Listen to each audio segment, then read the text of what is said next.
Every Sunday morning I take a light jog around a park near my home. There's a lake located in one corner of the park. Each time I jog by this lake, I see the same elderly woman sitting at the water's edge with a small metal cage sitting beside her. This past Sunday my curiosity got the best of me, so I stopped jogging and walked over to her. As I got closer, I realized that the metal cage was in fact a small trap. There were 3 turtles, unharmed, slowly walking around the base of the trap. She had a 4th turtle in her lap that she was carefully scrubbing with a spongy brush.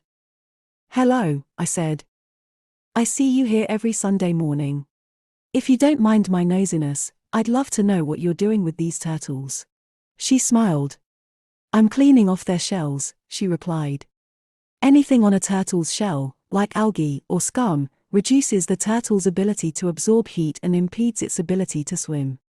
It can also corrode and weaken the shell over time. "Wow.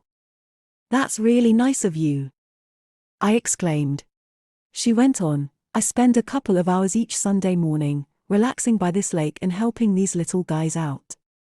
It's my own strange way of making a difference. But don't most freshwater turtles live their whole lives with algae and scum hanging from their shells?" I asked. "Yep, sadly, they do," she replied. I scratched my head. "Well then, don't you think your time could be better spent? I mean, I think your efforts are kind and all, but there are freshwater turtles living in lakes all around the world. And 99% of these turtles don't have kind people like you to help them clean off their shells. So, no offense, but how exactly are your localized efforts here truly making a difference?"